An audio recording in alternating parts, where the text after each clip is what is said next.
Run chase లో వచ్చి రాగానే ఫస్ట్ బౌలింగ్ పెద్ద షాట్ తో ఇన్నింగ్స్ ని ప్రారంభించాడు అభిషేక్ శర్మ. అండ్ ఆ బౌండరీతో నేను కామెంటరీ బాక్స్ లో వెల్కమ్ చేస్తున్న farmer cricketer Venugopal Rao. Welcome Rakesh, new generation and Abhishek Sharma. మీరు ఆల్రెడీ ఆ స్టార్ట్ చెప్పారు 190 స్ట్రైక్ రేట్ తోని ఇంటర్నేషనల్ కెరియర్ 200s ఉన్నాయి. అండ్ వస్తూ రాగానే ఇక్కడ పాకిస్తాన్ షాహిన్ అఫ్రిదీకి స్టెప్ అవుట్ అవి స్పిన్నర్ కి స్టెప్ అవుట్ అవుతారా అలాగే వేడు.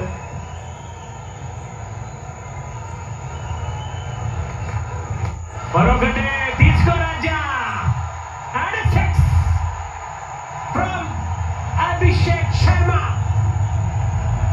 పేరు గుర్తుంది కదా, పాకిస్తాన్ కి గుర్తుంటుంది.